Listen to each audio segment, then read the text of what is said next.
Здравейте, момичета, момчета и всички помежду и отвъд. Това е подкаста от Queer Време и днес с вас са Марта И Ками.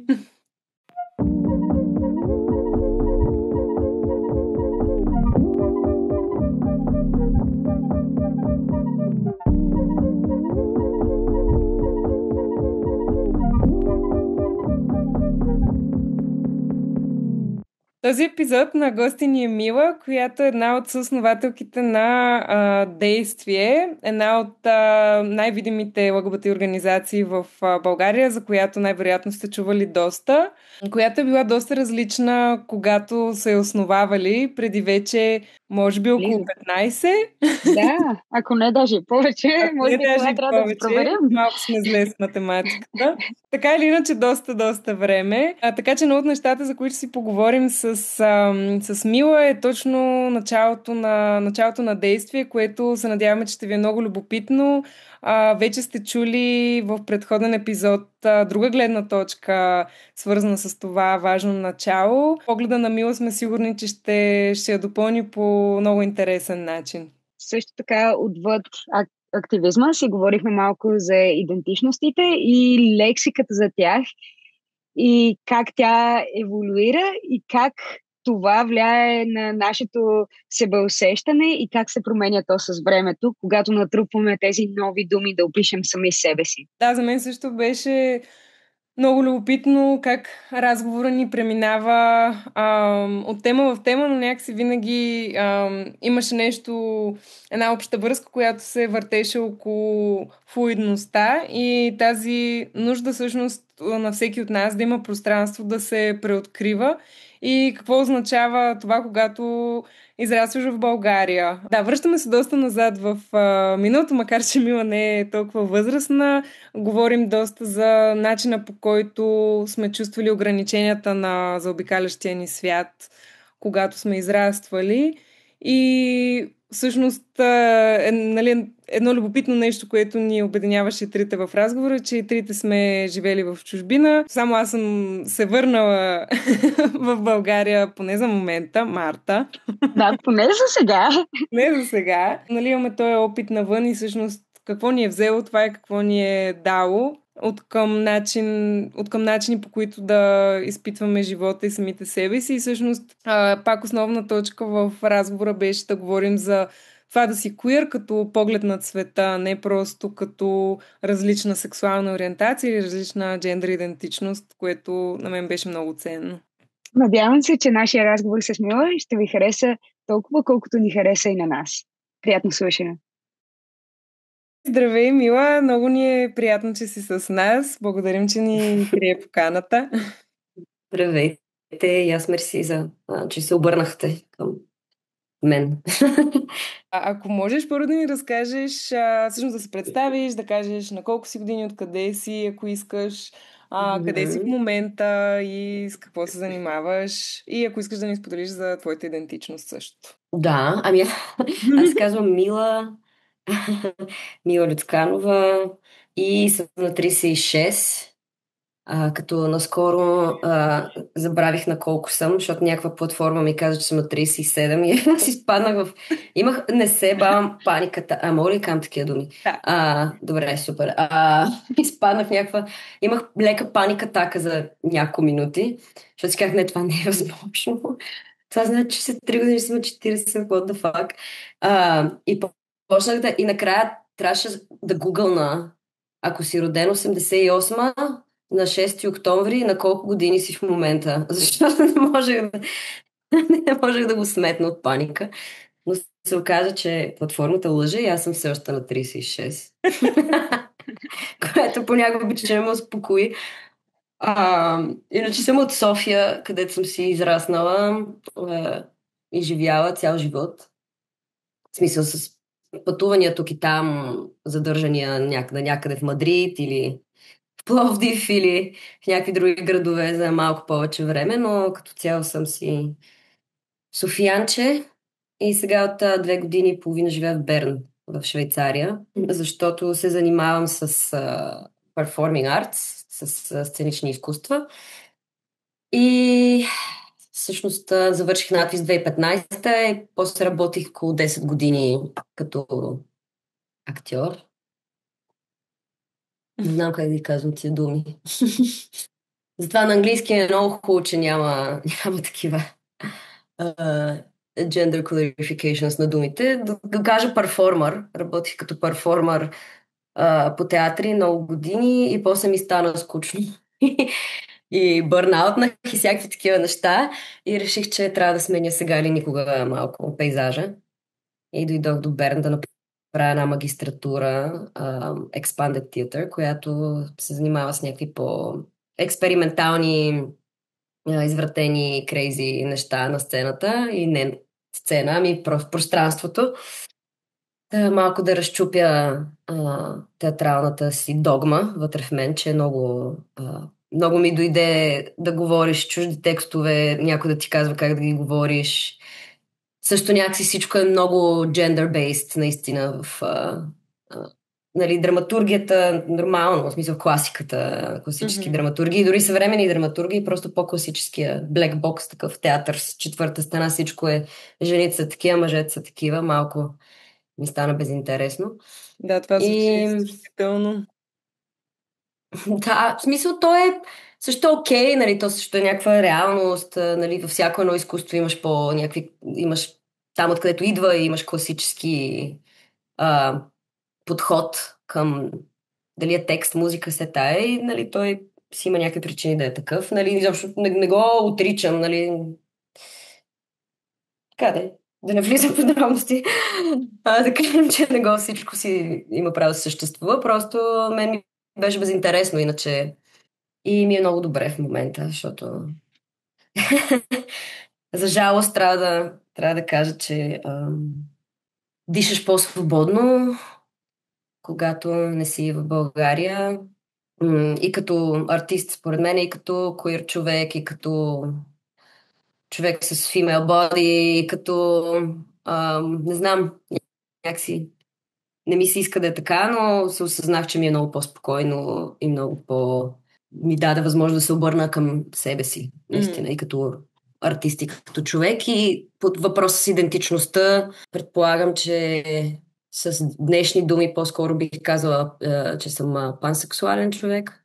И някакси не вярвах, че така ще стане, но действително влязах в клишето някакси да го съвсем дайджестна и да го преоткрия, като излязах от България. Не защото нали, не съм го знаела преди, нали, винаги си е била част от мен, но възможността да отдъхнеш в тая идентичност и да поспреш и да кажеш, чакай сега, какво значи това изобщо? Реално, какво ми дава, какво значи за мен, някакси по-лесно ми е тук. Много се радвам, че си взела избор, който те прави, направила избор, който те прави щастлива. Може би да кажем на хората, които ни слушат, това си говорихме преди да започнем да записваме, че сме в 3 различни часови зони. Аз е още 1 час назад. Аз съм в София и съм най-голямата късметлика, защото това ни е първото сутрешно интервю, което за мен започва в 10, така че съм много доволна. Но да, това си е голяма тема. Аз и за себе си много съм се чудила. Аз съм живяла в чужбина няколко години. Нали, аз като уча в Англия, после в Виена и Будапеща, и където също беше много различно, нали, между другото, и от опита в България, и от това, което преживях в Англия, всъщност нали, по време на магистратурата ми в Будапеща и Виена имах първото ми гадже в чужбина, момиче, и нали, там също осъзнах, че ме е повече страх, отколкото предполагах, че би било, нали, ясно е, че в Унгария не се слави като най-приветливата страна за нас. Но в същото време Будапеща пък е много прогресивен град, нали, към този момент имаше и доста прогресивен кмет и някакси беше като някакво островче на повече свобода. И въпреки това, факт, нали, че и не знаем езика, тя беше и цветнокож човек, и просто, нали, това да се фанем за ръце беше някакси винаги под въпрос, нали, дали сега точно може, тук дали е окей. В някакви отношения се притеснявах повече, отколкото и тук, защото поне си познавам града и, нали, контекста. Но да, и аз много се чудя дали какво изпуска от живота, като се връщам в България. Мисля, че много хора сме така, нали? И много е тъжно това, че в смисъл, то е тъжно и хубаво, но като чуя толкова много мои приятели да казват, че планират следващите няколко години да заминат също, просто хем е сдухващо, хем си казваш, може би аз трябва да го направя, не знам, много е сложно. Аз ще се включа от третата часова зона, тъй като и аз живея все още извън България, вече над 10 години. Wow. Също с Ками заминахме за Англия горе-долу по едно и също време, просто аз реших да остана. И при мен пък дойде момента, че аз осъзнах, че съм queer човек, лесбийка, когато бях в Англия. Въпреки, че тези чувства към жени винаги съм ги имала, но като се замисля, при мен идва момента, че докато бях в България, просто се чувствах все едно, че нещо ми има, все едно, че нещо е нередно у мен. Mm-hmm.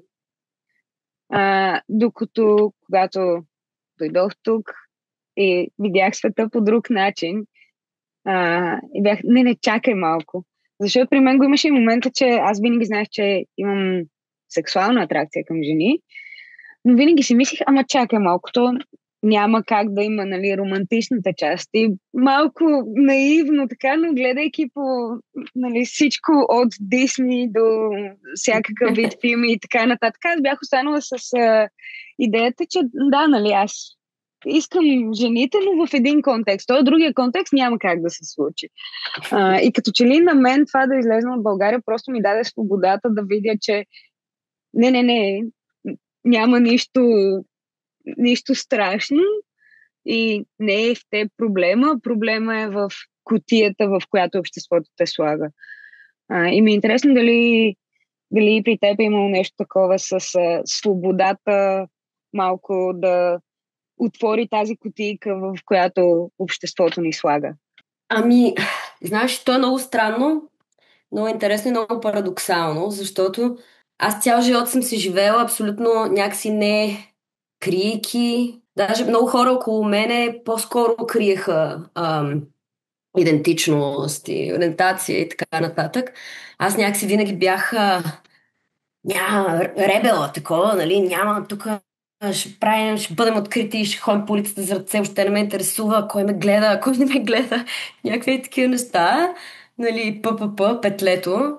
И в същото време винаги е наравно с това такъв срам и притеснение е съществувал в мене със същия мащаб някакси. Помня, като бях в гимназията първия път, в който имах някакви чувства към момиче. Помня много добре, ти на колко си, примерно 14 или нещо такова. Нали, как нещо идваше по стълбите, помня как тук почувствах някаква болка, защото сърцето ми направи така се едно на някакъв спазъм и така, какво е това? И после ходихме с моите приятелки да я столкваме по коридорите. Жестоко, както и да е. 8 клас. Какво е това? 13. Но тогава, примерно, въобще в мен не съществуваше тази мисъл какъв пол е този човек. Нямах го това като оле, това е момиче, какво ще правим сега или нещо да го обсъждам с приятелите ми, да сме такова да крия. В смисъл, изобщо нямаше в мен притеснение относно това нещо. Не мислех, че е проблем. Нямаше невронни връзки в главата ми, че това е нещо, за което трябва да го мислиш или да го премисляш или че може би не е окей. Не знам как и защо. Аз мисля, че много не мислих за тия неща преди гимназията изобщо. Някакси около мене децата още, нали, в какво се казва това, детската градина имат някакви гадженца и такива се целуват по бузата. Примерно аз нямах изобщо такива позиви до към 13-14. И после, нали, някакси това стана, нали, после харесвах момче, после харесвах момиче, после пак харесвах момче. И някакси не го мислех изобщо. И тогава и приятелите ми, които съм благодарна до ден днешен, че съдбата ме срещна с тези най-прекрасни хора на света, с които до ден днешен това са ми най-близките приятели. Ние сме като siblings, наистина.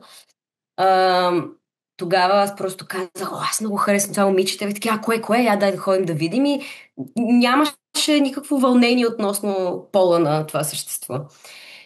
И после, когато някакси мина известно време и други хора около мен, по-широк кръг, започнаха да ми внушават това колко е окей, това колко не е. Защото тогава особено беше, поне там където аз бях, това да си, нали, да го кажем, бисексуален, защото това беше думата тогава, или е поза, значи ти или си предателка, нали, от гледна точка на лесбийките ти си предател, от гледна точка на стрейт хората си поза. И това толкова почна да ми се набива в главата, че ти в един момент започваш да поставяш под въпрос тая идентичност и вече да нямаш вяра в себе си. И е много жалко, защото наистина помня как почна всичко супер чисто и без изобщо да го мислиш и без да имам тези съмнения. И по-натам супер силно ми се набиха тия неща в главата и някакси минах през много години, в които постоянно си поставям под въпрос чувствата, постоянно си казвам, чакай, аз съм някаква поза, това е фаза, аз съм тинейджър, това сигурно изобщо не е вярно. Когато си в едни среди да криеш бисексуален, беше малко като мръсна дума, така че ако имаш партньор, който е момче, това задължително се крие когато си в твоята ЛГБТ среда, когато си с стрейт хора, някакси се крие другата страна и става някаква супер... Мисля, че психически това не ми се отразило добре, със сигурност и на... Естествено, това е абсолютно моя гледна точка. Други хора имат друг експириенс, няма да генерализирам. Но предполагам, че има други хора в моята ситуация, които могат да... Изобщо queer хора, защото това дали си, нали, това от гледна точка на хора, които са бисексуални, пансексуални, ако си гей, някакси имаш други причини да си в тази дуалност на какво крие и какво показвам, но според мен голяма част от queer хората от нашето поколение имаха тази тревожност, това anxiety, постоянно да има нещо, което трябва да прикриеш пред тия хора може да го разкриеш, пред тези хора може само част, винаги внимаваш какво говориш, къде те показват. И да, и всъщност супер парадоксално. И някакси в цялото това нещо, все пак да остана себе си и някакси да поддържам това огънче, което винаги е казвало, няма никакво значение, кой какво казва, няма никакво значение. Ти трябва да си honest, нали, със себе си и трябва да си честен и на всяка цена не трябва да криеш някакви неща. И някакси го усещах като много важно. И въпреки това живота някакси така те завърта, че това винаги тая тревожност седи. И когато дойдох сега тук в Швейцария, открих колко голяма част от мен е била, въпреки че не си го признавах. И защото когато си нали, аз имах много дълги връзка преди това с мъж и мисля, че в България също го има това, че когато си в такава ситуация, някакси queer идентичността ти някакси се изтрива, избледнява. Всичко става много стрейт и хората си те възприемат стрейт. И ти малко почваш да си възприемаш така и няма възможност нямаш свободата да някакси бъдеш себе си въпреки тези връзки. Някакси винаги влизаш в един стрейт коловоз, който... Най-сетне си направила правилния избор, айде сега дръж се както трябва. Да, интересно е. Нещо влязах в самонаблюдение. Не, това ни е много ценно да го чуем и както казваш и ти, съм сигурна, че е споделен опит на много хора. Да, в смисъл и пътищата са различни. Аз примерно доста късно осъзнах, че съм лесбийка, много години се идентифицирах като би И всъщност момента, в който осъзнах защо съм го правила, нали, че всъщност подсъзнателно съм искала да поддържам, все едно да оставям той е глупав прозорец отворен, нали, дето и семейство всички така са, не затваря вратата на мъжете, нали, тия неща, които аз нали, съзнателно просто са ми супер смешни, съм някаква, молите се, нали, смисъл, който си харесвам. Това е, нали, откъде на къде. Ще ми кажеш ли много силно го усеща това с че едното се приема за правилно, другото за грешно. Обаче не осъзнавах, че на подсъзнателно ниво всъщност ме е карало. Аз изобщо да не се запитам по-дълбоко за себе си. Каква е разликата в това привличане между мъже и жени, защото при мен беше, нали, много... Харесвала съм мъже, много е трябвало да се навият, за да го нарека по този начин, нали, да се самонавивам, защото реално това, което ми харесваше, беше вниманието, което получавах от тях. И в момента, в който тръгна да се създава някаква близост, аз просто съм такава, не, нали? Обаче, аз си мисля, че това е нещо, което аз трябва да преодолея, защото все пак, ето ги харесвам ги, значи съм би. И това, нали, години наред и в един момент малко даже изкуствено си казах, нали, добре, а какво, ако съм лесбийка и просто се опитах да се нарека по този начин, да видя как се усеща това нещо. И изведнъж просто видях света с тотално различни очи. Нали, беше страшно освобождаващо и да приема, че тия 2% привличане към мъже, което винаги става въпрос за харесвам и да ми обръщаш внимание, но не искам да се доближаваш до мен. Всъщност, може да е просто, че това, нали, не е всъщност истинско привличане, но както и да е, нали, какво остава за това в такъв контекст да изследваш някаква флуидност на сексуалността и на сексуалната ориентация и си представям, че това е още по-трудно, нали, за хора, които наистина изпитват чувства към хора от различни полове и те са, нали, на разнообразни, силни и, нали, това вече в тука просто звучи. Да. Да, тогава, нали, аз като израствах в тия години, в които се експлорваш, според мен имаше супер хетеронормативност в ЛГБТ общността като цяло, защото и някакси или си гей, или си лесбийка, или си стрейт. Нали, има там някакви бисексуални хора, ама много не сме сигурни за тях. Значи бисексуални мъже няма. Мисля, това са просто гей мъже, които нали, не. Естествено. Не си признават до край. Бисексуални жени нали, такова едно... Аз ако тръгна с нея, тя ще ме остави за мъж, нали? Или позорки. Но имаше много силно разграничение. Поне от моя гледна точка беше така. И нямахме думи. То нямаше други думи. Звуча се съм на 100, ама наистина нямаше други думи. Гей, лесбийка, бисексуален, хетеро, това е, нали? И ти, като нямаш лексиката за някакви неща, не знаеш, че съществуват, нали? То е много взаимосвързано. Не мислиш в някаква парадигма, ако ти не знаеш, че...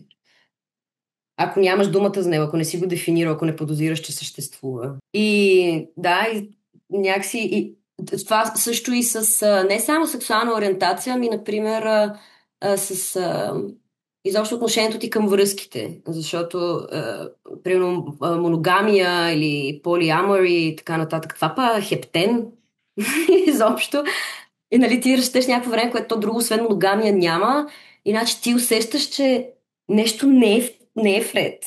Нали, обаче не знаеш какво е и просто мислиш, че си нещо извратен, че си неблагонадежден, че си някакси лош човек.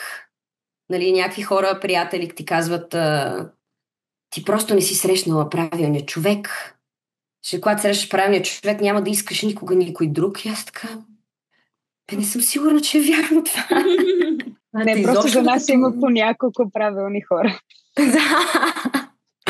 Да, не говорим за тая да отворим тая врата за начина, по който практикуваш връзки.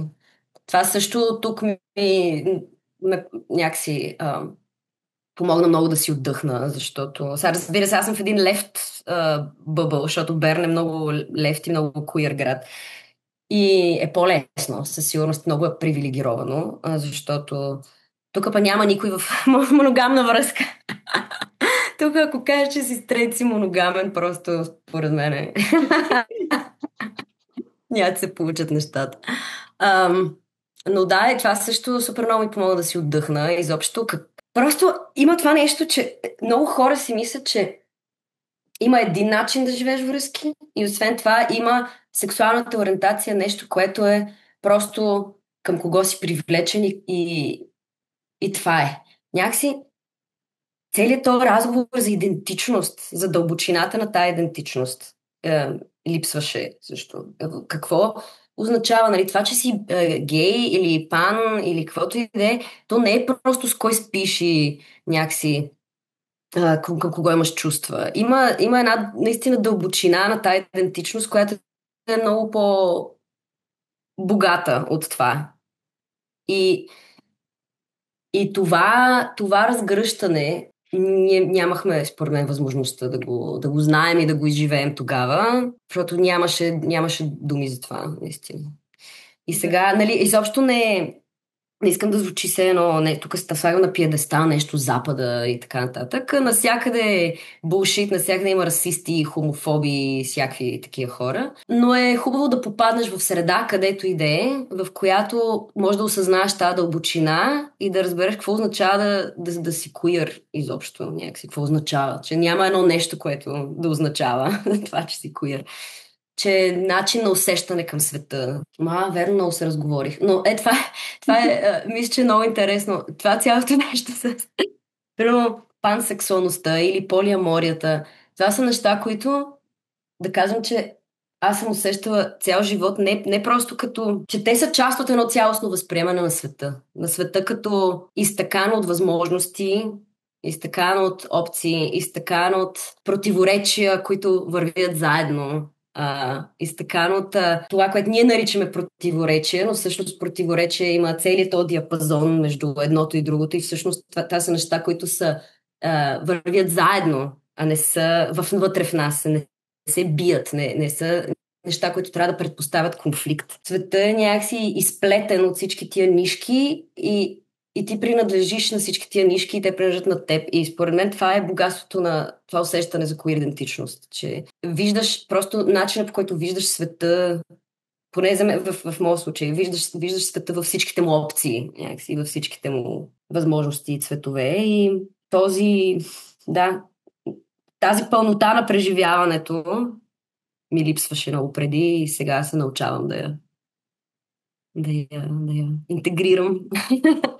На мен ми е интересно как се чувстваш спрямо етикетите, тъй като ти спомена даже когато те питахме за идентичност, как пансексуалност, но преди е нямало такива думи. И как се чувстваш спрямо увеличаването на етикетите за теб, тъй като има много хора, които казват, това разделя queer общността, докато за мен всъщност дава възможност точно да покажеш своите идентичности и начина, по който вървиш през света. За теб, как ти се вижда разликата между преди, когато е имало по-малко лексикон за изразяване на идентичност и сега, когато има повече думи?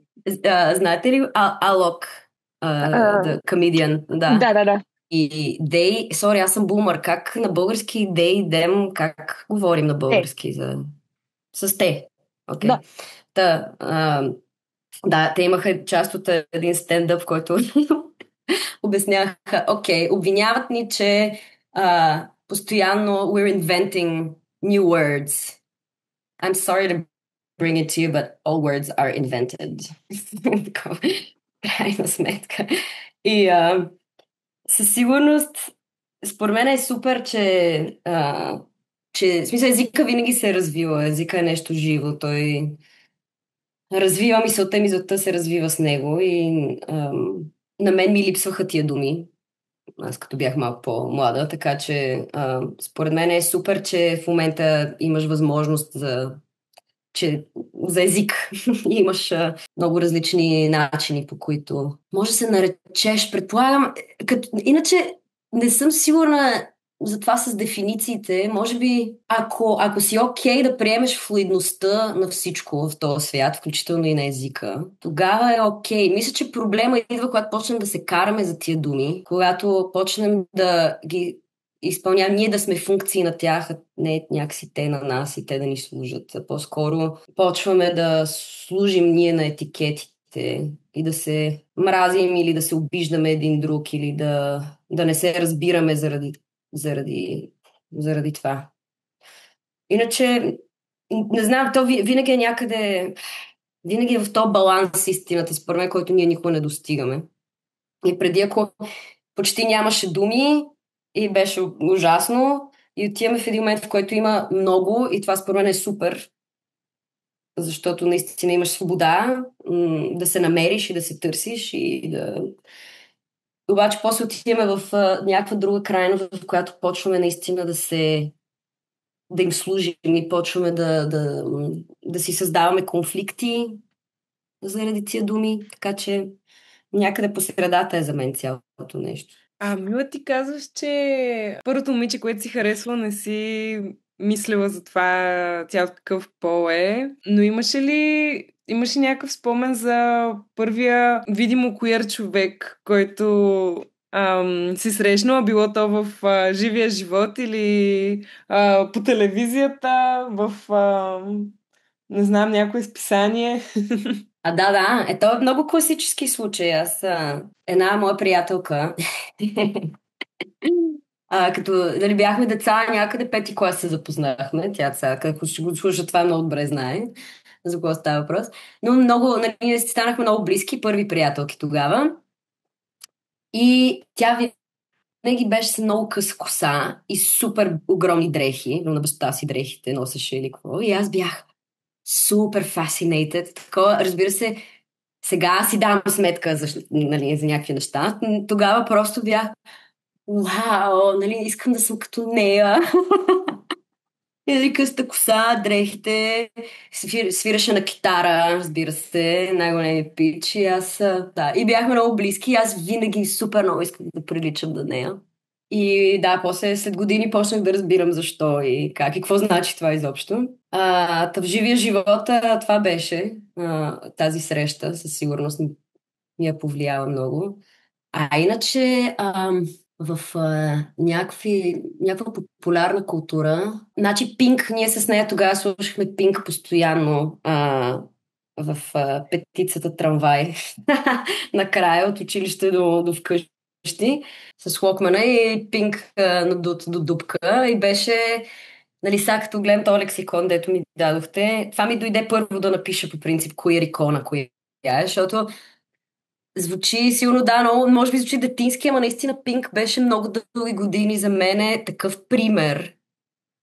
И много смешно, защото тя е супер стрейт реално, обаче винаги е била супер queer икона и супер ally и дали начинът, по който изглеждаше тогава в сравнение с всички други поп-звезди. Начинът, по който се опиташе да защитава въобще тая концепция за това да си честен дори в една такава индустрия, която няма нищо истинско и нищо честно и няма идентичност, която да е истинска, да си ти. Нали? Според мен тя си го извоюва тя да е тя. И за мен това беше жесток пример. Такъв рол модел. Бих казала, че е много хелти рол модел. И иначе вече, разбира се, после се почна с L Word и всеки такива неща. Да, това за Пинк абсолютно имах много подобен експириенс с нея. Но за Елвард, като каза и някакви хора, които са слушали подкаст, понеже естествено го споменахме през епизод. Казват, защо казват Елвард? То си има на български елвръзки, си се казваше. И аз чак като го казах това и си казвам, да, наистина, че се превежда. Обаче не помня защо знам, че е елвръзки и се оказа, че са го давали по Fox Life. И аз не знаех за това. И в смисъл постоянно гледах Fox Life. Но някакси не съм имала късмета да попадна и съм си го теглила от Замунда. И аз от Замунда го гледах. Ама помниш ли, че имаше такъв етикет в Замунда? Lesbian interest. Не! Да, това беше. Да, имаше такъв етикет, по който да търсиш, ако искаш да гледаш някакви филми и сериали, които имат лесбиян контент. И в такива, от тия квадратните скоби, преди името на филма, пише Lesbian Interest. Жестоко. Не го помня. Yes, please. Yes, give me more. Така като те слушаме, явно твоята queer компания всъщност си е намерила доста органично. Или поне така звучи. Така ли беше? И също така ти спомена в началото за това, че когато си била на 14, 13-14 и си харесала това момиче, не е било въобще нещо, което си мислила, но после е станало. Кога беше после? И всъщност как намери тези хора от тази queer компания? Значи, моите приятели тогава в гимназията си бяха основно... Тоест, това е също част, че никога не съм някакси подбирала хора по нещо друго, освен дали си допадаме и дали се обичаме и колко, че сме супер като хора. Това ми е било най-важното. И съм имала винаги много различни компании, защото имах много интереси и я пещери, аутдори, някакви, нали, пещерняци, я хората от гимназията, я покрай най-вече покрай Прайда, нали, queer компанията, я някакви други неща. Тоест винаги имах много различни приятелски групи. Просто от тук, от там, в крайна сметка, ти като си в гимназията, познаваш много хора, има всякакви хора около тебе и просто някой не е стрейт. И ти и някакси се, нали, намирате и нещо завъртате там, някаква компания. Но, може би... да, разбира се. Не, няма да говоря за есенс. Това е... Няма тази врата, няма да отварям. Сигурна ли си? Че ми стана горещо. Каза за есен си стана толкова. Но, сега, коя година беше това? Аз първо преди надфис учих 4 години в Софийския университет, който там в първи курс срещнах една много голяма моя любов тогава. С нея там се гонихме няколко години и разбира се, покрай това също имаше компании, различни хора, минаваха различни конфигурации на по-куир общност. Но най-вече мога да кажа, че всъщност когато отидох на най-първия прайд, който мисля, че беше 2008, 2007 или 2008 година, и бях с една моя приятелка тогава, отидохме двете. За малко не ни пуснаха, защото всъщност ние двете, нали, аз съм си металче по принцип, нали. И тогава съвсем се носихме с изцяло, нали, черни дрехи, вериги, шапки, тя беше с бръсната глава, татуировки и всъщност те, според мен, куките малко ни сбъркаха, че сме от че сме от другата страна, че отиваме за против Прайда и за малко, тя и беше и с ножката, разбира се. Смисъл, както и да е, пуснаха ни в крайна сметка, ги убедихме, че ние всъщност сме за тук. Просто така изглеждаме. И беше супер страшно хора, то първи прайд. Имаше сигурно 100 човека, 100 queer хора на прайда и около нас не знам колко бръснати. Може би някой от предните хора, с които сте говорили, ви е разказвал за това.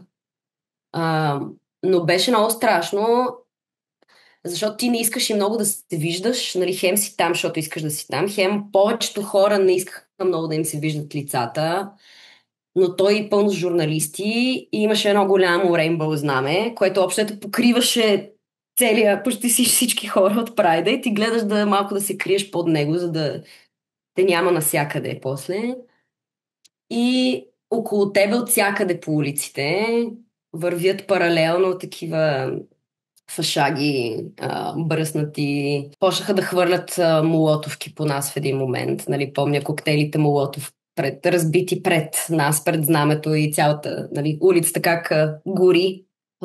Имаше 70-80 арестувани тогава, мисля. И беше доста страшно, но в същото време някакси се чувстваш, че правиш някаква история и се чувстваш много горд, че си там и го чувстваш много важно, въпреки че да, пак цялата тази работа наполовина. Хем си там, хем се криеш. Хем си смел, хем те е страх, че някой сега ще ти хвърли камък по главата. Ам, и тогава, покрай... После следващата година отидох пак като доброволец, 2009-та. Бяхме тогава една група, носихме едни бели гъщеризони, които бяхме напръскали с цветове и каски на главите. Нали, беше това отличителният знак, че сме нали, там отговаряме за сейфтито и за всичко да върви като хората. И се запознах с тази голяма компания, която после направихме, всъщност основахме там, положихме някакви основи на действие тогава. Защото още тогава Прайда беше организирано от Gemini, които обаче позалязваха тогава. Мисля, че Аксиния вече беше решил, че ще сдава. Там, може би, трябва да си поговорите с още по-възрастните от Gemini поколението. Те сигурно ще кажат повече неща за това, защо и как. Предполагам, че са получавали много заплахи и какви ли на неща. Но в един момент Gemini, това беше мисля, че едно от последните неща, които организираха. И ние тогава се запознахме на този прайд. Ние бяхме група 20 годишни. И казахме, трябва да има организация, не може така. Не може да няма някаква група, която се занимава с правата, бла-бла-бла. Ама нищо не знаехме за това как се прави и какво се прави. Просто след този прайд събрахме на един приятел Хола и с Марко беше тогава с нас, който наскоро почина. Вие, да, знаете за Марко. С него и с още една група хора и супер добре си прекарахме, обаче казахме сега тук нещо трябва да направим заедно. И решихме, че какво нещо, гражданска организация или какво, нищо, не знам дали знаехме изобщо думи и такива неща, нали, как може да е, като какво може да е това, което искаме да направим, но някакъв вид организация. И почнахме да правим, тогава имахме няколко акции. За 17 май снимахме едни клипчета тогава, трябва да ги има още онлайн, с тестимони на queer хора, които разказват за разкриването си, за проблемите, които имат със семейството си и така нататък. Като, нали, това беше концепцията, че то почти никой не искаше да е с лицето си и всъщност всички имаха един голям хартиен плик на главата. И всъщност, нали, филма е как един хартиен плик ти разказва за как е гонен, примерно, от техните и всякакви такива неща. И даже го прожектирахме май под Софийски, там в Подлеза беше, направихме ивент и няколко протеста направихме тогава, някакви акции такива. И всъщност това ми бяха хората, с които хенгаутвах известно време. Нали, винаги имало и други, разбира се, но някакси това, понеже ни консолидираше някакси цялата тая работа. После малко, понеже това беше някаква fragile възраст, дето в един момент всеки отива на някъде. Малко се разпърдяха нещата, но това е, ако съм имала queer компания, това беше по-скоро. Нали, другите неща бяха наистина, ти още опознаваш се, срещаш някого, влюбваш се, тук, айде да ходим в Есенс, нали, висиш с някакви хора, с които се познаваш там. И понеже имаше по-малка група от хора, която някакси беше по-аут. Общо всички се познавахме, които са по-аут тогава. Винаги имаше едни същи хора и по тия събития, и ако ходите да пиете бира някъде, и в Есенс, и в, нали, където се събирате, смисъл някакси. Имаше тогава една група хора, които виждаш по-скоро повече по такива тъмни заведения, нали, хора, които със себе си някъде по-скоро в нощния живот. И една група, които бяхме малко повече активисти, повече аут и повече поемахме тая отговорност на гърба си. Мила, искаш ли също да ни разкажеш малко за Марко, ако ти се говори за това? Да. Марко. Ние последните сигурно 10 години изобщо не сме били в контакт извън онлайн, дали да виждаш всеки какво прави в Фейсбук, общо взето. какво да кажа, от хората, които тогава основахме действие, правихме някакви граждански кампании заедно, после почнахме малко да се разделяме. Деница тогава, слава Богу, Деничка пое действие в един момент, мисля, че след като се върна от тази магистратура в Холандия и всъщност това нещо се регистрира изобщо като юридическо лице и той мисля, че от всички нас беше човека, който остана най-докъсно в тези активистки среди и най-късно от нас се занимаваше с активизъм. Всъщност покрай това, което се случи с него, си дадох сметка за нали, живота, колко е ироничен и как ние си се превърнахме малко в това, което не харесвахме. Нали, като бяхме по-малки, бяха такива ти активисти, които се отказват, нали, трябва да носиш знамето и не знам какво. И правиш ни неща и в един момент, да, преди няколко месеца се огледах тук нещо в хола. Бях така, вау, нали, се превърнахме в клишето, защото всички ние сме в чужбина в момента, нали, които от първите, които тръгнахме да го правим това действие. Всички сме в чужбина, никой от нас не се занимава с активизъм, всеки се изпоспаси.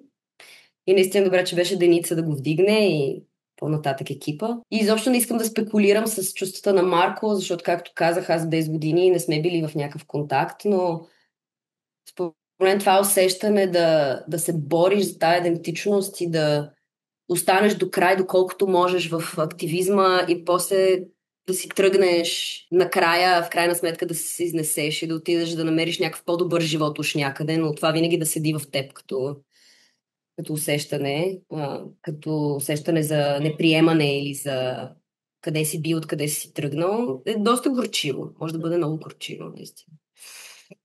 Нали, това не е окам пораженчески, но изобщо, защото така, в смисъл, така си се случи в живота. Това си е бил нашия избор, но го имаше малко това усещане за мен, че нали, ние си превърнахме в клишето избягали активисти.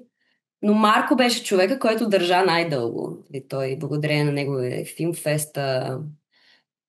И в началото на разговора, като си говорихме, май преди да записваме за това, дето споменах, че отварям мейли и не си спомням, всъщност покрай това, което стана с Марко, реших да си отворя старите мейли, защото тогава най-вече така комуникирахме, свързани с действие. Толкова много комуникация, толкова много писма, толкова много организация, координиране, какво правим, кога правим, къде го правим. Някои от тях от мен неотворени, защото тогава вече съм била в друг филм, нали? След това влязах в надфис, където нямаш време за нищо. И голяма част от тях си казвам, вау, изобщо не си спомням да сме ги писали тия неща и че сме ги правили, но явно сме ги правили. И пак ми стана едно такова носталгично, малко болно. Но и в тях можеш да видиш тона на Марко, който беше много дори ожесточен в едни моменти. Защо не еди кой си, защо не отговаря, кога го правим. Ако не отговаряте на тези мейли в момента, може най-добре да ви изключим от групата, защото това нещо трябва да се случи. Нали, супер целенасочен, супер вярващ в каузата, въпреки личните си проблеми в семейство и в какво ли не относно приемането му. Много, много отдаден на каузата и много работещ и много... А ти спомена Филмфеста. Може ли да ни разкажеш малко повече за твоите спомени около началото? Аз с Филмфеста нямам досек. Тогава вече по-скоро други хора бяха поели. А присъствала?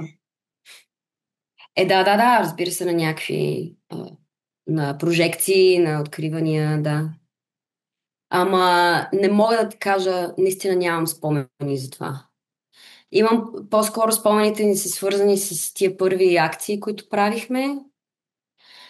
И после, след като София Pride Week и въобще културната програма покрай Pride да се разви, веднъж направихме едно като Open Call за театрално представление на ЛГБТ тема. Веднъж само се случи тогава на това издание. Имаше в Червената къща имаше един някакъв документален спектакъл беше истории на Вербатим театър. на ЛГБТ хора, които те бяха събрали, и, нали, актьорите в Вербатим театър имаше една слушалка и всъщност докато слушаш човека, който на запис говори, ти преразказваш неговата история. Та направихме един спектакъл такъв тогава, вече не си спомням коя година. Но филмфеста не съм аз човека. А за театъра? Какво за него? Как мина? Това звучи мега интересно. Беше, да, някаква инициатива, която...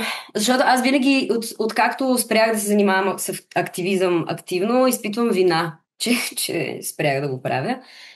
И веднъж ударно нещо реших да се включа. Викам, няма тук в Артуика нищо с театър, дайте да направим нещо с театър. И направихме Open Call, то тогава нямаше почти никакви кинти за това, си спомням, и беше Open Call за проект. Нямаше много хора, които кандидатстваха. Идеята беше просто Open Call, да направим спектакъл на тази и тази тема. И така нямаше много хора. А Open Call беше да.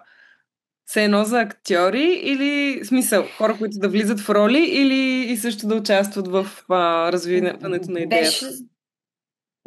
Беше изобщо за екип, който да създаде нов продукт, културен продукт, нов спектакъл. Създаване на нов театрален спектакъл. Така, помпозно наречен. Костанца Гецова, тогава тя беше режисьор. Хони на това, и ще ви изложа кой участваше. Иван Панайотов, не помня още кой участваше, беше преди доста време. Но да, тогава това беше проекта им за пак събиране на истории на ЛГБТ хора, но пак от по-старата генерация, така да го кажем. И какъв е техният експириенс всъщност. Пак събиране на архиви. Нас явно винаги това ни е темата, да събираме архиви. Ето и вие това правите. Някакси проследяване на историята и на личните истории на хора, как са се справили, какъв е бил живота им. Имаше интересни истории. Мисля, че имаше някой много възрастен тогава, също в интервюиран.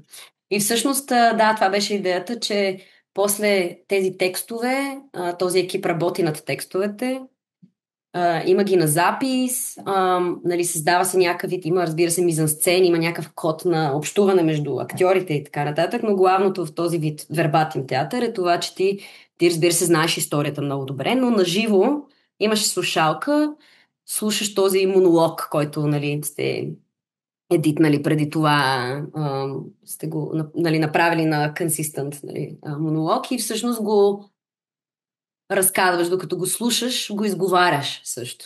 Тоест някакви като документален театър. Как достигнахте до самите хора? Ти спомена, че сте имали някой, който е бил по-възрастен. Как успяхте да стигнете до тези по-възрастни хора, които са взели участие?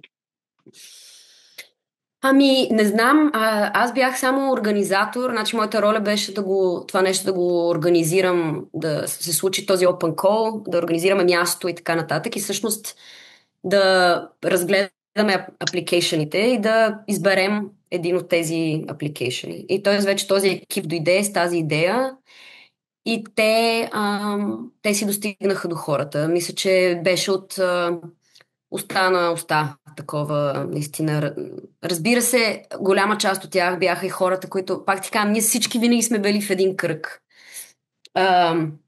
Хората, които са примерно в книгите на действие, обикновено са хората по билбордите, обикновено са хората, които отворено говорят за ЛГБТ експириенс в България, които са хората, които интервюираш. Общо взето, палитрата не е голяма от хора, които искат да споделят историите си, така че мисля, че някои от тях си бяха такива хора, които си знаем, и вече през някого, който познава някой, който се съгласява да разкаже.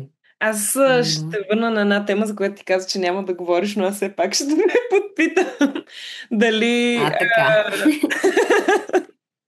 Не искаш да ми разкажеш поне за първото ти ходене по песен, ако си го спомняш. Да се върнем на интересната част. Искаш спайс с Искам спайс. Не е задължително, разбира се, само ако ти се говори, но аз съм любопитна. Изобщо не помня кой ме заведе и как, но такъв общо усещане за есенс, особено да. Първи път винаги беше как... Нали, много съжалявам, но това беше. В смисъл, отваряш вратата, слизаш по едни тъмни стълби надолу и влизаш в едно тъмно помещение, в което група жени, като на филм, спират. Имаш чувство, че музиката спира и всеки спира да говори и просто се обръщат. И настава мълчание и всички те гледат. И ти се чувстваш много странно. В смисъл, това беше малко като Prey. Беше си доста радикално. Беше доста радикално в Essence, трябва да кажа. Това наистина, особено ако си нов и влезеш просто като гладни вълци, които гледат сърна как слиза по стълбите. Беше си хеви метал положението. После сега, като ходиш малко по-често, разбира се. Но после, когато ти заведеш някого, особено когато заведеш някой, който ти не искаш другите така да го гледат. но въпреки това няма къде другаде да отидете. Така че трябва да се защитавате малко от нападения. Но беше и фън, имаше и фън моменти. Но, често казано, не мога да кажа, че на мен ми беше от най-приятните места някакси заради това. Това беше място, което по-скоро мен ме караше да чувствам разделение. Заради факта, че някакси, точно понеже няма много къде да отидеш, където да си open queer жена. И се случваше тогава наистина това струпване на някакси на хора, които все едно трябва да защитят себе си. Нали, просто по това тогава го имаше усещането, че ти наистина трябва през цялото време да се пазиш. Нали, трябва да отстояваш себе си на всяка цена. Супер дефенсив. Всички бяхме много дефенсив относно нашата идентичност и съответно и местата си и така нататък. И това според мен може да се усети там, че хората са много, много, много консолидирани, но по един леко агресивен начин. Просто това е нашето място. Кой си ти сега? И разбира се, това, което си го има при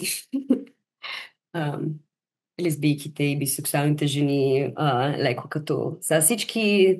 Нали, аз хода с бившата на моята бивша, която е best friend на другата ми бивша, която сега е гаджена. Нали, смисъл малко си е така положението. Което е фън. В смисъл има нещо много кют в това също.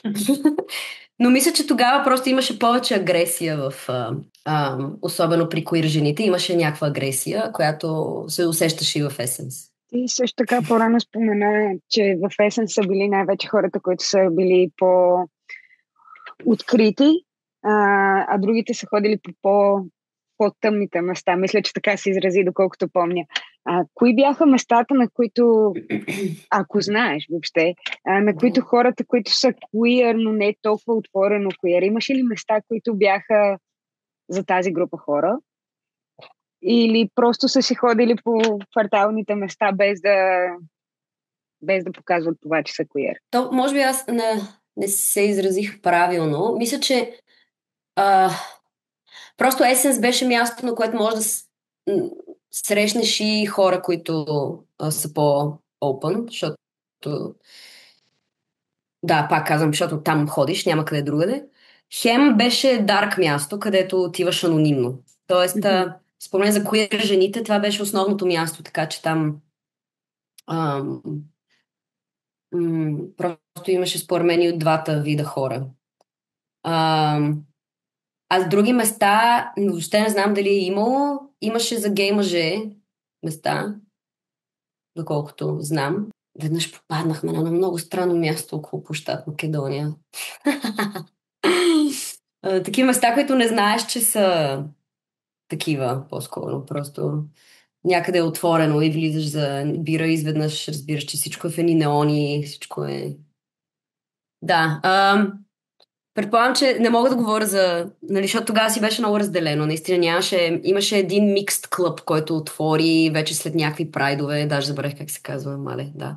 Но иначе беше доста диференцирано по пол и ориентация. Така че аз освен есенс, такова за queer жени, не знам дали е имало друго. Така че там можеше да срещнеш всякакви хора. А правили ли сте Ам, домашни партита? Или имало ли пространства, които не са експлицитно за лесбийки или гейове, но сте знали, че са приятелски пространства и вие сте си ходили там? По-скоро по къщи някакси сме си правили купони. Тогава си беше много активно това да правиш домашни купони. Мисля, че хората много се събираха вкъщи. Но ако, нали, защото питаш нали, моя опит е такъв, че аз идвах от много хетеро среда, имах различни приятели и винаги миксвах компании, което всъщност беше много яко, защото в един момент мога да кажа, че нали, в моя приятелски кръг имаше хора с различна ориентация и някакси така се случи, че всеки прие всеки, защото просто така. Защото изведнъж сме в приятелска група и защото някакси there's no question. Нали. Така че ние сме си ходили заедно по места, които примерно в метал барове или не знам какво. И някакси ориентацията не беше водещото нещо. И мен, всъщност това, което ме кефеше, беше да ходим на тия места и нали, мен да не ми по какво е мястото, ами просто да, ако съм с момиче, да съм с момиче и да не ме интересува металите, как ме гледат или... И някакси това беше яко, защото според мен такива малки неща също променят средата. И тези микст компании, които имахме тогава, всъщност повлияха на сингъл хора, нали, на определени хора, всъщност да не им пука за това, да не диференцират сексуална ориентация, наистина. И иначе отделно, разбира се, имаше един момент, в който имаше лесбийска компания, с която нещо се движех, но поради собствените ми, както ви споменах в началото, проблем със себе си тогава вече развит достатъчно така добре. Не се чувствах комфортно, защото не се чувствах, че принадлежа, защото някакси всички бяха лесбийки винаги и някакси аз се чувствах като някакъв предател. Особено ако в този момент имам някакви отношения с мъж тогава. Беше ми много трудно да го приема, да го изговоря, да го обсъдя някакси. Постоянно като цяло се чувствах, че не принадлежа много никъде. Така че мен в микснатите компании ми беше най-комфортно. Когато всъщност ориентацията не е обект не е център. Mm-hmm. Но да, много по апартаменти. Тогава се събирахме. Мисля. Не мога да се сети дали имаше някакво друго място, в което със сигурност знаеш, че си много welcome. Не си спомням. Да. Ме е яд, като те слушам, че това с домашните купони, мисля, че приключи някъде. Поне Марта също ще кажем, ми е интересно да чуя, но аз като бях дете, нали, преди гимназията, страшно много се събирахме вкъщи, нали, много сме висели навън. Но някакси още с влизането ми в гимназията това беше нещо, което вече не се прави. И единствено за новогодишни партита сме се събирали у нас, беше така любимото място и сме събирали супер много хора, е било много, много яко. Но Да. то тип, нали, да се събирате вкъщи, дори да не е за купона, просто, нали, да се видите, някакси вече не беше приемливо. И много ме е яд, че това е изчезна от нали, социално приемливите неща, които да правиш и виждам как сега ще прозвуча като 100 годишна. Нали, но... Нали, някакви по-млади хора покрай мен, като си говорим какво правят в свободното си време и опциите сякаш се изчерпат с това да се ходи до мола и да се разхождаш там, в най-добрия случай, нали, в парка, но дори това като че ли не е... Надявам се, в смисъл, знам, че аз генерализирам и 100% не е. нали, може би дори на голямата част от 20 годишните хора в момента, реалността. Но определено, нали, чисто от моя опит, да ме аз на 20 съм била преди вече почти 10 години. Някакси вече това не го правихме толкова и ме яд, защото всъщност е супер яка среда. Не знам, Марта, дали при тебе е същото било? Ние си имаме само една година разлика. Да, не мисля, че тази една година прави кой знае колко голяма разлика, но имаше си тук-там партита. Но доста често просто така си се събирахме да си пием бира, да цъкаме карти и така нататък. Това за мен си беше сравнително често. Даже и когато завърши гимназията преди да замина за университет. Това си беше нещо доста често случващо се. И другото, което на мен ми беше любимия начин на социализиране, пейка парти. О, да. Пейка парти, просто това ми е най-любимото българско нещо. Пейка парти. И не знам, някак се аз пък се чувствах, може би, наивно сейф, защото сме седяли, нали, по пейка партията до към 4, 5, 6 сутринта, въобще не ни е пукало. И така. Пейка парти беше супер. Пейка парти беше. Защото може да си навсякъде, колкото си искаш. Имаш абсолютно свободата в тъмното да си който искаш да бъдеш. Но домашните купони супер. И на мен много ми липсват. А пейка партията поне има ли още? Не знам. Народен винаги е пълно и около Съветска също. Сега предполагам, че има някакви други места.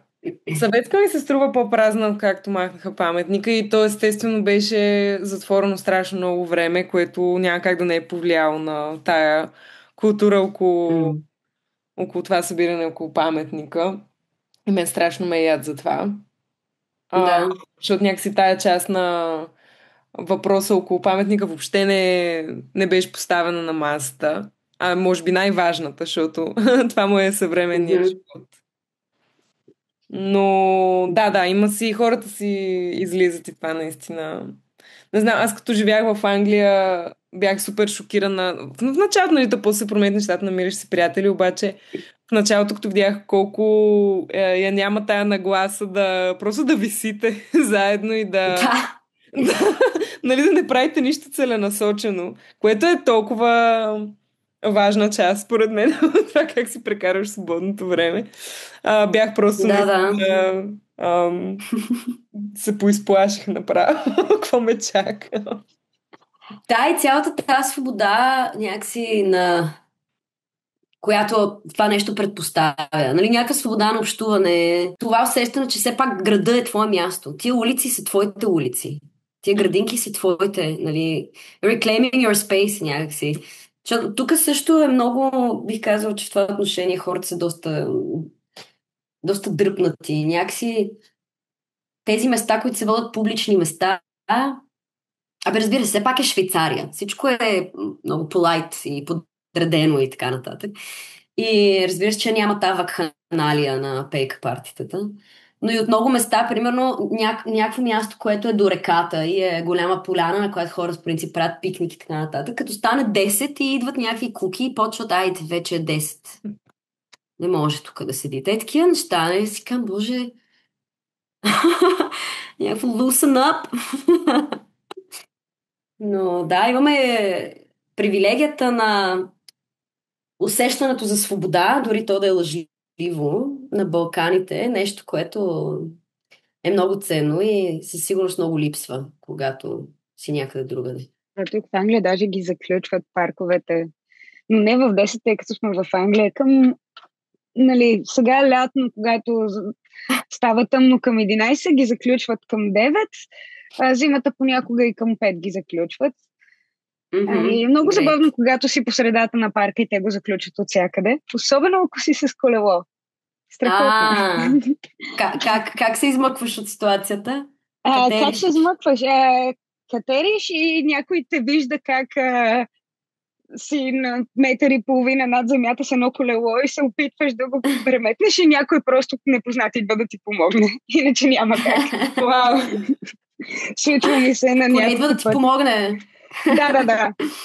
Съгласна съм с това, което казах, че няма свободата да се чувстваш все едно, че публичните места са твои. По-скоро ти се дава достъп от време на време. Да. Да, тук някакси повече усещаш authorities, нали, усещаш, да, както кажеш, че нещо ти се дава. Нали, че ето сега може да направите, тук даваме ви тази улица сега, за да направите тази демонстрация. Нали, даваме ви този парк и после го заключваме. Това е усещане за власт, че някой има власт над тебе малко по... Може би защото хората са свикнали да спазват правила. Нали, в България просто никой не ги спазва. Защото няма последствия. Това е много интересна разлика. Според мен, като отидеш някъде по-на запад, осъзнаваш как целият ти мироглед е формиран от усещането за безнаказаност някакси. Не знам това дали ви се е случило. Но някакси това усещане, че нещо може, чакай, ще го измислиме. Има някаква офертичка, нали? Има някакъв начин да се измъкнеш. Има абсолютно... Как така тук не мога да не спазя това правило? В смисъл, кой ще ме... Нали? Някакси и цялото ти мислене е някакси формирано от това, че всичко може, което в България някакси е начин на живот. А като си на място, не можеш да се измъкнеш и изведнъж си такъв вау. Окей, трябва да преосмисли някакви неща. Да, определено и това си има и много хубавите страни също. Едно от първите неща ще прозвучи много ненормално сигурно, обаче едно от първите неща, които ми залипсва в Англия, беше чувство да минаш през дупки в рейса. Някакси това усещане, нали, за стерилност, което идва от подредеността, аз въобще не го бях очаквала. И да го преживя през това да не влизаме в дупки. Няма такова да те друсне едно хубаво. Да се поусетиш така в тялото си. Те тия дупки са, за да не заспиш, докато шофираш. То е измислено. Много е смешно, но да, нали, това с дупките е малко на шега, макар че не го изпитах по този начин, но за много от другите неща наистина това тия пространства да ги чувстваш като твое много валидно. Аз не съм го мислила по този начин. Може би, защото и винаги съм се чувствала на чуждо място, като съм живяла в чужбина и по-скоро съм го свързвала с това, че аз съм чужденка, но всъщност е повече от това. Да, интересно е как, нали, отново идва до това, че което ти спомена с противоречията, които вървят заедно, дори това с местата. Хем са твои, хем не на всичко от теб. Съществуване в оксиморон. Съществуване в оксиморон. Да, си спомням за пръв път, когато усетих някакво чувство на принадлежност някъде, където иде. Беше на място, за което съм просто за една седмица и изобщо не е мое, но 2019 мисля, че беше, отидох на някакъв фестивал в Англия всъщност, който се казваше Queer Spirit.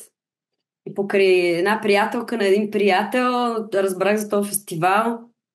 И то беше 5 дена път с камили, отидох сама, самолет, пък после влак, пък после някакъв автобус, пък после пеша през едни ниви. И всъщност това място обаче беше толкова... За първ път усетих общност, в която си напълно приет и свободен да си какъвто си.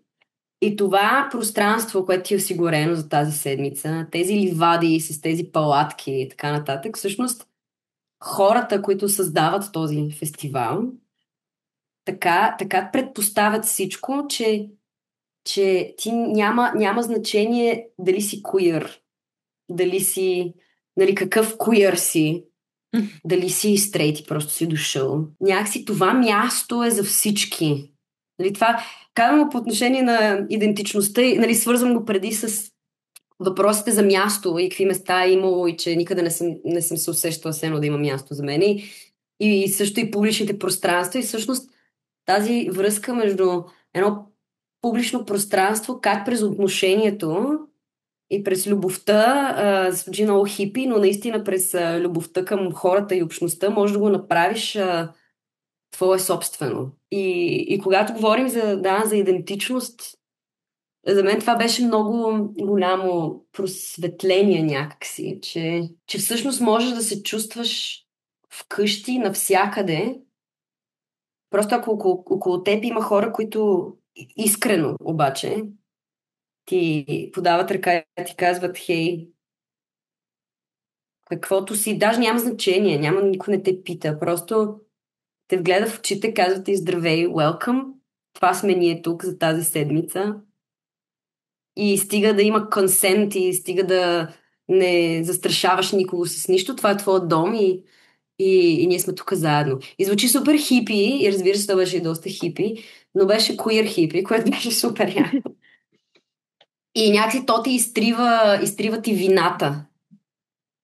Предпоставената вина какъв си, за каква дума се определяш, какъв партньор имаш или нямаш, какъв вид връзка имаш или нямаш, каква е историята ти до сега. Просто, да, това е усещане за спокойствие, такъв какъвто си, и че си просто приет без значение. Беше супер силно преживяване. И ти помага да се наместиш в кожата си. Разбира се, че има защо някакви места или идентичности да са дефинирани с супер конкретна дума, нали, това място е за тези хора, това място е за тези хора, сега тук това е примерно гей бар, това е.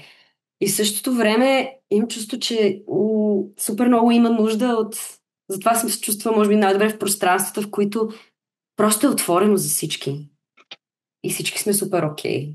Разбира се, такова нещо може да се постигне само през първо диференциране на места, защото ти трябва да се почувстваш сейф и трябва да се почувстваш себе си и трябва да нали, обществото да мине през целият този катарзис на да, тези хора са такива, този катарзис на дефинициите са, за да можем да се чувстваме сейф със себе си и после може да се срещнем отново заедно, без да има никакво значение. Милан, ми остава много време и ми се иска да не изпуснем да се обърнем и към лексикона ти, макар че ти сподели, че ти е било трудно да го попълниш. Стана ми смешно, Да. че каза, че за теб това е знак, че си твърде стара, според мен е обратно. Защото лексиконите по-скоро вече ги няма. Аз наскоро всъщност си разчиствах тук някакви неща и попаднах на моето пликче с лексикони от детството, защото аз обожавах. Да. Може би 5. И са пълни с такива супер упростяващи живота въпроси. Да. Които обаче като деца може би не ни покаже толкова, че любимата ни песен ще е съвсем друга след един месец. Но сега ясно, както си казах, би се затруднила да попълна нашия лексикон, така че съжалявам, че трябваше да минеш през това. Ужас, да, тригърна ме жестоко, върна в някакво детство, което се ужасявах от лексикони, защото трябва да кажа само едно нещо, което харесвам и аз никога не можех да кажа, пак стигаме до това, едно нещо, което харесвам, просто не... Много ти благодарим, че се опита да допълниш с абсолютно всичко, което ти идва на ум и да стане 4 страници. Ние ще сме много щастливи. Добре. Може би ти ни кажи нещо от него, което би искал да ни споделиш, да не те бутам в конкретни посоки. Какво искам да споделя? Или да препоръчаш на хората, които ни слушат. Препоръчвам лънч на Били Айлиш всеки път, който имате нужда да повдигнете своето настроение. Не знам, какво е? В смисъл, като, примерно, queer филм и сериал, включва ли просто да има персонаж? Абсолютно. За тебе каквото е, нали... Топик. Даже може да е queer-coded, да не е obviously queer, ако е някой по-стар, да е queer-coded сериал. Може и да няма нищо queer в него, но ти да го свързваш с експириенс като queer човек, така че пълна свобода. Значи, помня, че Костенурките нинджа едно време. Супер много се кефих на April. Не, това е сета ебам се, в смисъл, това са много стари неща. Ам, Не, наистина не знам. А ето ние си говорихме за... Ето си имаше въпрос, коя е твоята queer икона. И мен, примерно, ми е много трудно да казвам икони. В смисъл, много ми е трудно да се свързвам ето този човек, примерно. Нали? Да, това ми е много трудно да кажа някакъв един човек, който следвам. Но ето сега ще напиша Пинк, защото си говорихме за това. Наистина не знам какво да кажа. Просто ще кажа неща, които най-вероятно всички знаят. Това е окей. Примерно, супер много ме кефят Sex Education персонажите там. Като, нали, в този въпрос за queer филм или сериал, според мен Sex Education е супер фън. И има много яки всякакви хора с всякакви идентичности, обаче е вплетено като нещо супер, нали, всичко е супер нормално и също време е супер over the top, нали, с всички мюзикъл numbers и някакво училище, което в реалния живот изобщо не съществува, но изглежда толкова нормално всъщност да съществува. Sex Education супер много ме забавлява. Killing Eve има ли смисъл да казвам защо и как? Това според мен е най-якия, най-безумният персонаж ever е Виланел. Това е forever crush Виланел просто. Което пак е, в крайна сметка, тя е ужасна. Това е убиец, хора. Супер психопат. Това е жесток психопат. Но е толкова яко да направиш някакъв сценарий, в който да развиеш персонаж така, че всички да са влюбени в него и да го обичат, въпреки че е психопат. Даже и заради това малко. Иначе, какво да ти кажа? Значи, ако има някаква любима queer песен, значи, ако има песен, която дори да съм супер убита и супер изморена или вече всичко да съм дала от себе си, да няма капка сила в мен, като чуя Born This Way от Кач. Веднъж на откриването на един филм фест с един мой приятел бяхме в някакъв безумен бар, беше партито и вече почти всички се бяха тръгнали изведнъж като на духа Born This Way и си спомням, че вече такива, ние правихме някакви почти салта вече. Бяхме накрая, не знам как не си щупихме нещо, защото се размятахме, вече всички бяхме подгизнали от пот, беше скандалът вече на края на силите си, но Born This Way просто, според мен това е нещо, което трябва да се пуска винаги на всякакви прайдове и какво ли не. Ето това искам да кажа, моля ви се на прайда в София, вземете някакви диджеи, дето да пускат някакви неща, които наистина искаш да избухнеш и да танцуваш, защото просто сега не бях тази година, но миналата година супер беше тъпа музиката на този прайд. Смисъл тая над платформата, не говоря за концерт. Да. Това с платформата просто моля ви се, трябва някакъв пауър просто. Иначе някакъв супер дженерик. Окей. Ами да направим хора да слушат. Да. Аз имам чувство, че поне тук, в Англия, това е голям проблем, че всичките queer партита са точно такава тупци музика. И да.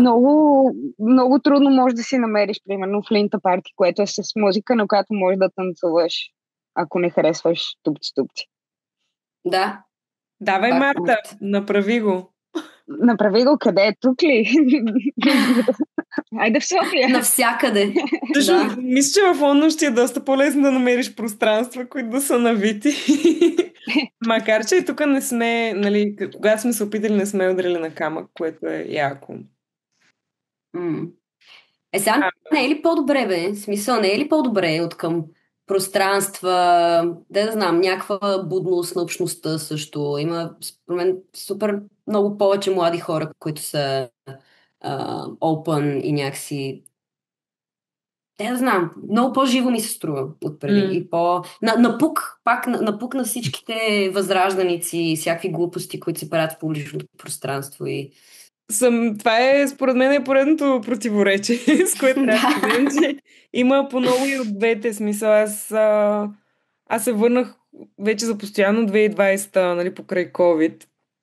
И нали, тогава вече с бясна сила си вървеше цялото нещо с джендъра и нали, той е изцяло нали, така обновен, възроден дискурс, нали, около това, че не сме просто психично болни, ми сме някакви тук конспиратори, които искат да извратят всички деца.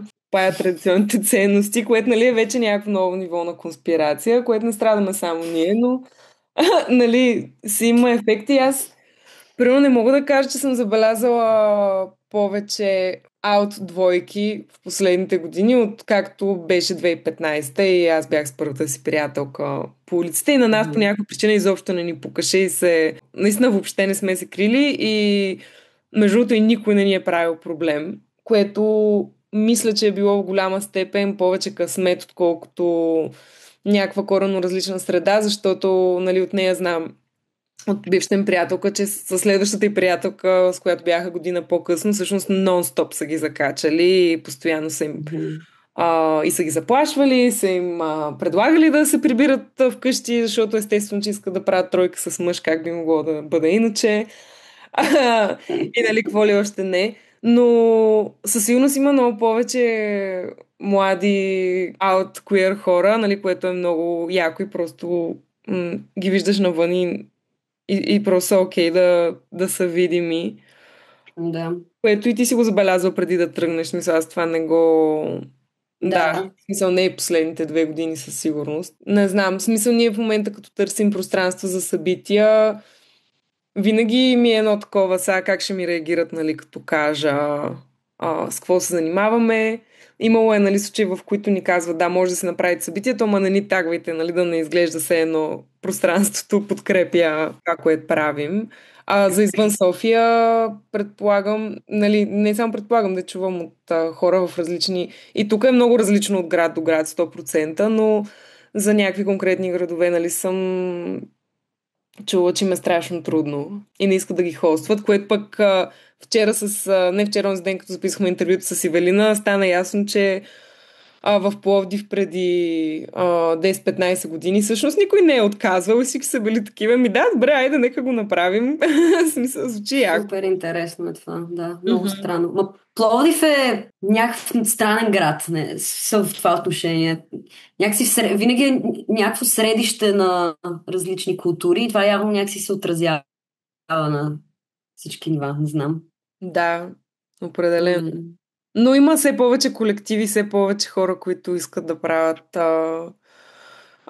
събития и някакви различни инициативи. Според мен това е някакво супер мощно развитие от последните няколко години, което ще ни изстреля години напред за нова време. Така че аз съм много обнадеждена. Да, но странно е наистина, парадоксално, защото има го и едното и другото в супер голям мащаб. Някакси има някакви неща като наистина, като възраждане и той е безумен нещастен закон с така наречената лъгавата пропаганда в училища, което аз не мога да повярвам, че въобще се имплементира в България такъв закон, защото това е странното. Ние колкото и да сме зле, примерно не сме Унгария в това отношение. Тоест,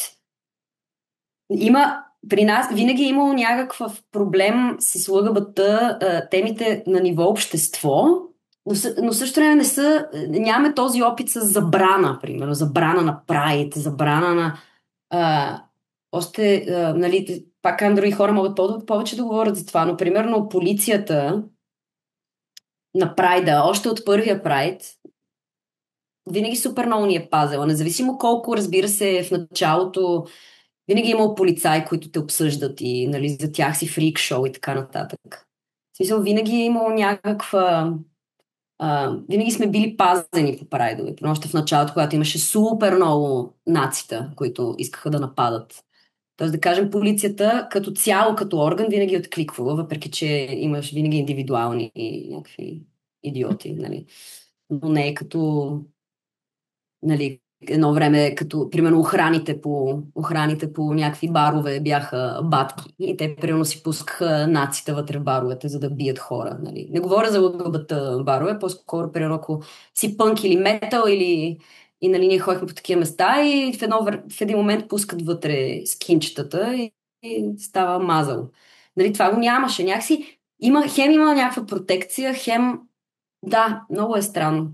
Много странна мешавица. Аз както винаги с моите розови очила, мисля, че аз гледам на тези развития много позитивно, колкото и да са страшни, защото една от разликите, които виждам по мои впечатления между Англия и България е тази култура на алишип. Културата на... Дори не знам как е алишип на български. Ками? Не мисля, че имаме установена дума, но... Което, нали, показва точно това, че го няма толкова много. Докато мисля, че с всички тези простоти, които правят възраждане и тъна и така нататък, и всички закони на омразата и все подобни, проблема става толкова очевиден, че мисля, че хората няма да могат, нали, да се правят, че не съществува. И се надявам от всичко това да излезе точно това култура на алишип и да има хора, които не са част от общността, но застават с нас, зад нас и не мълчат, когато видят хомофобия, било то в парламента, в трамвая или на улицата. За мен това е моята мечта, като промяна в обществото от всички тези ненормални молни закони. Надявам се. Просто мен това, което ме плаши е, не знам дали винаги е било така или сега, но има някакво повсеместно упростяване на процеса на мислене на човешкото същество. И някакси супер лесно става противопоставянето. Толкова безумно лесно ми се струва как просто някой излиза с някаква фейк новина, някаква такава пропаганда тип тук са гейовете искат да ви вземат децата. И ти просто кажеш, ами да, тия гейове искат да ми вземат децата. И изведнъж, разбираш ли, и когато ти си в другата позиция, която приноси активисти или каквото и правиш някаква кампания, която е за публичност или образование, и тя не влиза в този човек, той просто директно я отблъсква. Защото тя директно казва, не ми го набивай това, не ми го набивай. И всъщност това плъзгане по повърхността през цялото време е много опасно, защото това за този алишип, който ти казваш, изисква усилие, изисква някаква мисъл, в която ти сега ще кажеш, добре, аз трябва да помисля малко по този въпрос. В смисъл, трябва да се отворя, да прочета, да приема, да разбера и някакси супер много хора им чувство, че по-скоро са реактивни и казват, изобщо няма да мисля за нищо, просто ще се пусна по тази повърхност на отблъсквам това, което е различно, защото мисля, че сега, що ми се набива и те искат да ми нещо, което аз не съм, те да ми го вменят.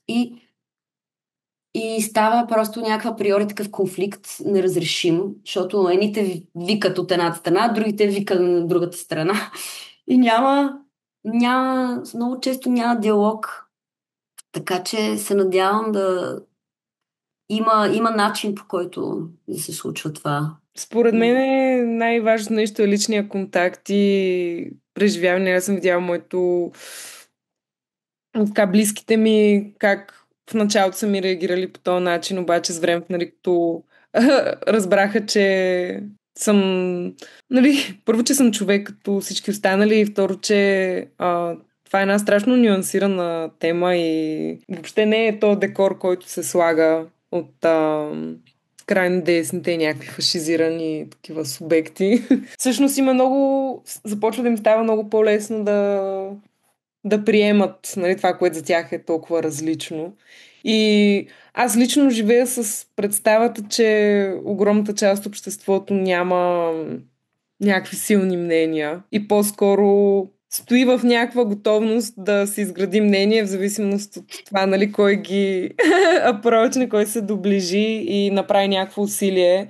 и понякога това Мгм. са грешните хора. И нали, това е някакъв по-широк въпрос за начина, по който правим активизъм и дали социалните мрежи като цяло не работят срещу нас в това отношение. Точно това, което ти казваш, че когато ние се опитваме да правим някакви яки неща през кампании, така да достигнем до повече хора по по-непряк начин, това вече се разчита като някакъв опит ти да промиваш мозъци, което е просто безумно, обаче ние срещу този феномен Мгм. не можем да се борим.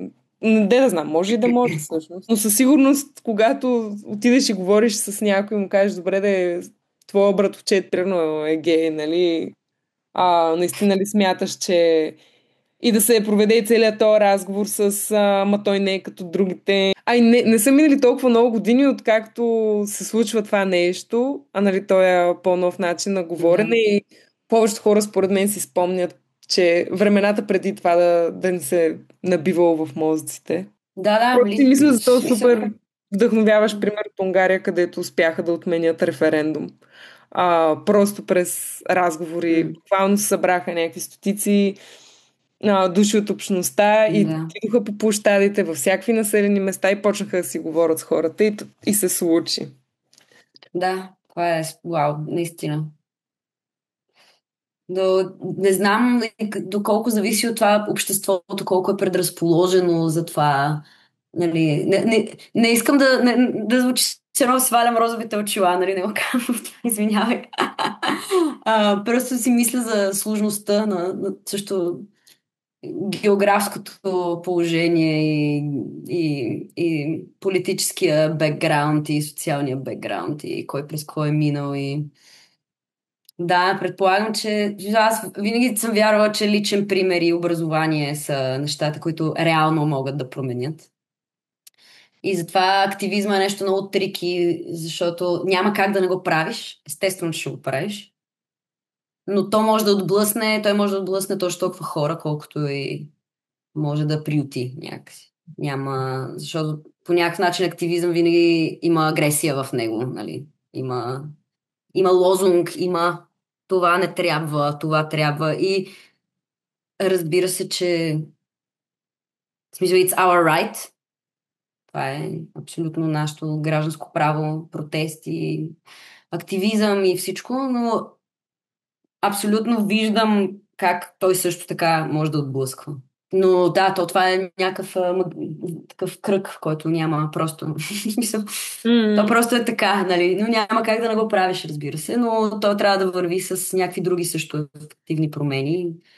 И е супер, примерно, че действие имат най-вече такава легална, примерно, помощ и всъщност през някакви легислатив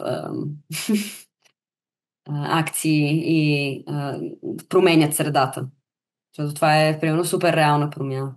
Да, то просто трябва да върви някакси от всякъде. Много ти благодарим, Мила. Беше ни супер приятно да си поговорим и а, не знам, на мен лично беше доста специален този разговор. Мисля, че си поговорихме за много важни неща, които може би не засягаме толкова често като теми. Включително това за флуидността като нещо. Тръгнахме от сексуална ориентация и джендър идентичност, обаче нали, това някакси пропинало други теми. М, Мгм. Ни пожелавам да имаме все повече възможности да го изживяваме това и да се преоткриваме и в България, нали, това да има повече възможности за това и се радвам, че ти ни сподели за твоя опит по този начин. Много благодаря и аз за това, че ме потърсихте. Много мило. Много се радвам, че мога нещо да кажа и да знам. Ако на някого му е интересно или просто даде някаква идея за преди сега или въобще не си намери нещо важно и интересно с него. Супер. И супер, че ги правите тия неща като цяло. В смисъл. Защото, да, тази връзка е важна. Да си говорим. Наистина си говорим без значение, години, опит, кой откъде е. Просто да си правим мрежата. Това беше подкаста от Queer време. Последвайте канала на От Queer време, както и канала на Леспектра в социалните мрежи. Там също може да намерите линкове към платформата Buy Me a Coffee, където може да ни помогнете с еднократно или месечно дарение, за да видите повече проекти от нас. Свържете се с нас, ако искате да ни разкажете за вашите лични преживявания преди 2010. Бихме се радвали да чуем или с звукозапис, или може да ни изпратите история, която ние да прочетем. Чао! Чао!